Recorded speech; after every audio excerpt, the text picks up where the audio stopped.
Mesdames et messieurs, bonsoir et bienvenue dans cette nouvelle édition de Viva Événement. Tout de suite, le sommaire. Début de la campagne pour la présidentielle ce jour.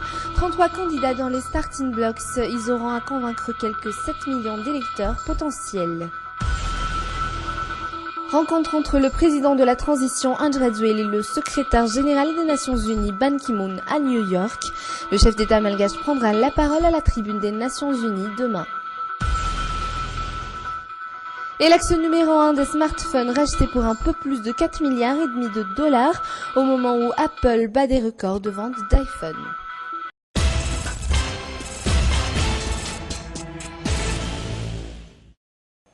Et c'est parti pour un mois de campagne électorale. Les 33 candidats vont essayer de se rapprocher de la population un peu partout sur le territoire national. Certains d'entre eux ont choisi la capitale pour démarrer la campagne. Le résumé de cette première journée de propagande avec Armis Arakoutbe et Yves Janel.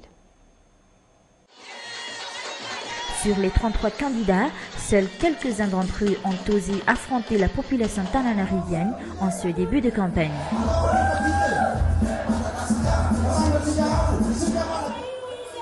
Dans les périphéries, comme ici au terrain d'Antan Kasakitos, le candidat du MMM y a rameuté ses partisans.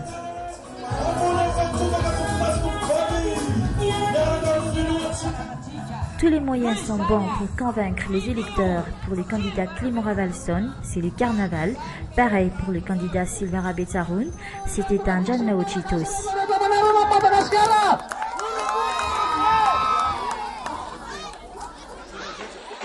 Et toujours dans les périphéries, Pierre Donarville choisit Amparian Boudjachim pour entrer dans la campagne électorale.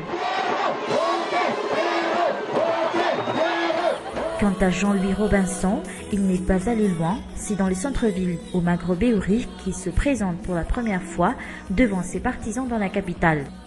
Le reste est descendu dans les provinces, les candidats ont un mois pour se faire connaître et convaincre les électeurs. L'enjeu est énorme pour les 33 candidats en lice dans la course à la présidentielle. Quelques 7 millions d'électeurs potentiels sont à convaincre avant le début de la propagande. Quelle était l'ambiance dans les QG des candidats ce matin et durant la journée d'hier? Nos journalistes ont visité deux d'entre eux, Mamba Café Chanyen et Nzara Ranjansu. Le soleil est déjà couché depuis longtemps à Ivanch, mais la journée n'est pas prête de se terminer au QG du parti Nientanawan Démocratie.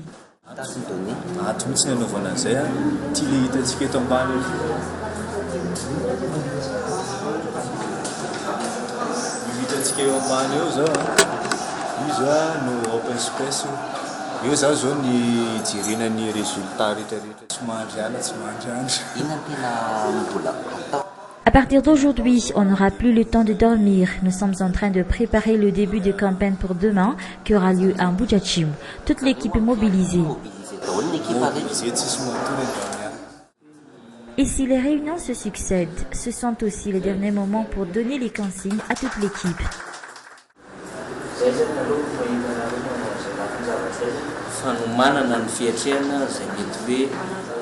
Il faut que tout s'éclaire avant le début de la propagande. Ce n'est pas une question d'argent. Nous devons défendre nos principes prônés par notre candidat.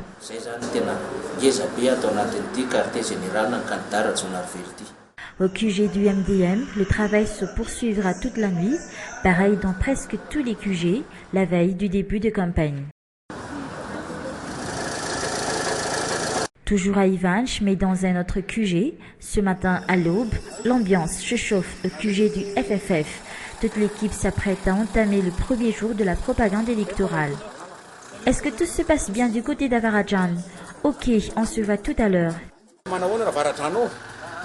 Ok, d'accord, ok, ok. Au programme, une grande marche dans la capitale. Les véhicules mobilisés pour l'occasion portent tous la photo du candidat Ram Davidson Japaran.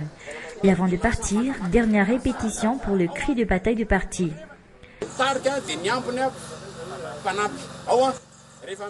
Je suis là pour vous diriger. Allons-y. Quand je dis Anandach, vous répondez Madagascar. Allons-y.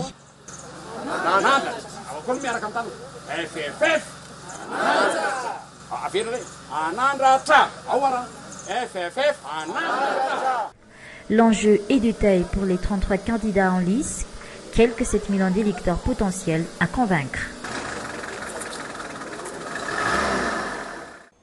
Page transport à présent, les candidats à la présidentielle réservent au moins 20 taxis B à la fois auprès des coopératives, des bus qu'ils utiliseront lors de leur propagande. Quelles en seront donc les conséquences pour les transports en commun? Les réponses dans ce reportage de Zour Ramianso sur les images de Nzara Ranjanso. Pour la coopérative Tselech, 40 des 300 taxis B qu'ils utilisent ont été affectés au transport spécial. Les quelques 260 autres transports en commun se chargeront de combler le vide que laisseront ces 40 taxis B. Rive, un chauffeur de taxi B commence à travailler à partir de 6 heures du matin. Jusqu'ici, tout va pour le mieux.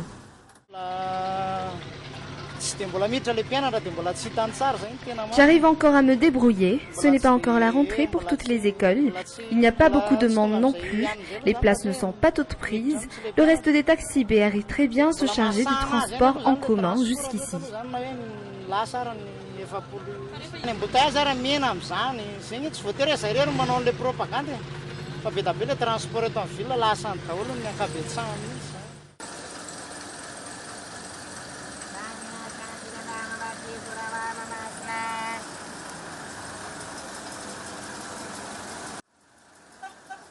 Les taxis B ne s'arrêtent que 2 minutes tout au plus aux arrêts de bus afin d'arriver à faire 1h30, le temps d'un tour pour un taxi B. Comme vous le voyez, nous ne nous attardons pas dans les arrêts, même s'il n'y a pas de passagers. Comment les gens vont-ils rentrer chez eux le soir en sortant du travail ou de l'école, incluant les embouteillages? Des conditions ont été posées pour les réservations de véhicules de transport lors des propagandes, explique ce président de coopérative.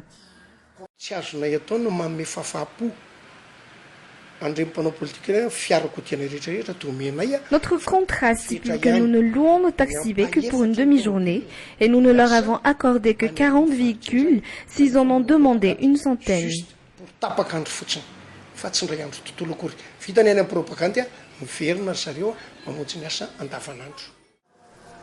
Le fait que des candidats louent certains véhicules lors de leur propagande ne devrait donc pas chambouler le transport en commun dans la capitale, surtout en ces débuts de rentrée scolaire, et ce, pour le bien de la majorité. La 68e Assemblée générale des Nations Unies s'est ouverte ce jour à New York, Madagascar, et est représentée par le président de la transition André Dzuil. Après le secrétaire général des Nations Unies, Ban Ki-moon, il y a aussi rencontré la présidente de la Commission africaine, Nkosazana Dlamini-Zuma. La préparation et la tenue des élections étaient au centre des discussions entre les deux parties. Reportage. Poignée de main chaleureuse entre le président de la transition André Dzuil et le secrétaire général des Nations Unies Ban Ki-moon. Les deux personnalités se sont rencontrées hier soir en marge de la 68e Assemblée des Nations Unies. Le numéro 1 malgache prendra la parole à la tribune des Nations Unies demain 25 septembre. Il présentera le peuple malgache pour la dernière fois aux Nations Unies en tant que président de la transition. Mais ce n'est pas tout. André Dzuil a aussi rencontré la présidente de la Commission de l'Union africaine, Nkosazana Dlamini-Zuma. Au menu des discussions, la préparation et la tenue des élections à Madagascar. À l'issue de la réunion, le président malgache relance son appel à l'endroit de l'Union africaine pour soutenir sur tous les plans le processus électoral malgache. Et surtout parce que nous sommes à la veille des élections, car la campagne électorale pour les élections présidentielles commence demain. Donc c'est pour renforcer et réitérer notre préoccupation, notre besoin, afin que l'Union africaine en particulier et les pays amis africains puissent venir aider et soutenir les élections à Madagascar.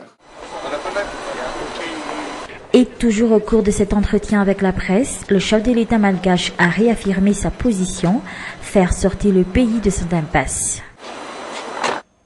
La deuxième liste des étudiants admis en classe de 6e dans les CEG est sortie vendredi dernier. Nombreux sont ceux ayant obtenu leur diplôme de CEPE avoir attendu cette deuxième liste. Pour le CEG Intan Barnardine, ils sont 301 à apparaître dans cette deuxième liste.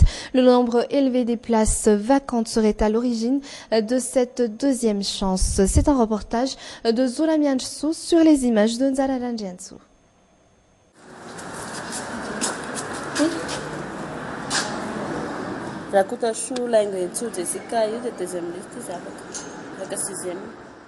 Une liste, des noms, ce n'est pas les résultats du baccalauréat, c'est la deuxième liste des étudiants ayant obtenu le diplôme du CEPE qui pourront continuer leurs études dans les CEG.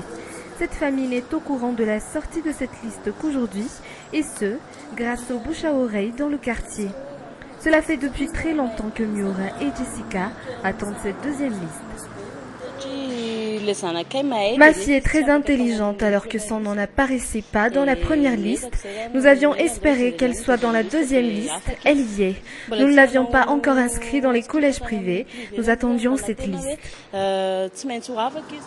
Le jour même de la sortie de la liste, elles sont allées au bureau de l'administration au sein du CEG Intan Barnardine afin de se renseigner sur les dossiers et le montant des frais nécessaires à la préinscription. Nous voudrions des renseignements sur les dossiers à fournir pour l'inscription dans votre CEG. Mis à part Jessica, 300 autres étudiants ayant réussi aux examens du CEPE voient leur nom apparaître sur cette liste. Seuls 225 des 525 que le CEG pourra recevoir ont fait leur préinscription jusqu'à maintenant. Tout enfant doit être scolarisé. Ici au CEG Intan Barnardine, nous avons sorti une deuxième liste parce que ceux qui sont apparus dans la première liste se sont inscrits dans les collèges privés. Il y a donc eu des places vacantes. Ceux qui ont leur diplôme de CEPE en poche et qui sont inscrits sur la liste additive ont encore 2 semaines pour s'inscrire auprès des CEG selon les explications. Toutefois, ces écoles publiques affirment qu'ils pourront toujours recevoir des élèves tant que les places ne seront pas complètes et ce, afin de permettre aux parents qui rencontrent des difficultés côté finances pour cette rentrée scolaire. Et dans un tout autre sujet, qu'en est-il aujourd'hui de nos entreprises locales de fabrication de cahiers? Est-ce qu'elles existent encore? Eh bien oui, certaines d'entre elles fonctionnent et font vivre de nombreux ouvriers. Et en ce moment, les commandes affluent à cause de la rentrée scolaire. C'est un reportage signé Anna Muriel et Nzara Ranjiansu. Nous sommes dans une usine à production de cahiers. Les cahiers sont produits à partir de ces machines. En ce moment, à cause de la rentrée scolaire, les ouvriers ont beaucoup de travail. Parmi eux, Paul, son travail consiste à plier les papiers. Ce sont des cahiers de 10 lignes. Tous les cahiers passent par ici pour le pliage. On les rassemble comme ceci et c'est ce qu'on appelle cartage.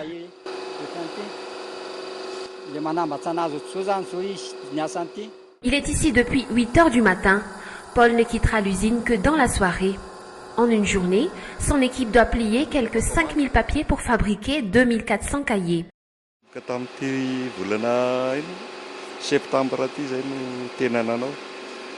Durant ce mois, on a beaucoup de travail. Le travail varie selon les commandes que nous recevons. Des fois, ce sont des cahiers de 50 à 200 pages ou encore des cahiers à Kang. On doit respecter le délai fixé avec le client et dans le cas où on a une contrainte de temps, on doit faire des heures supplémentaires pour honorer les commandes.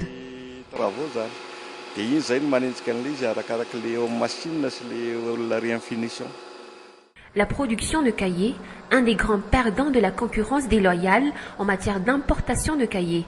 Mais depuis quelque temps, ces entreprises respirent un peu. Aujourd'hui, cette société emploie 14 ouvriers.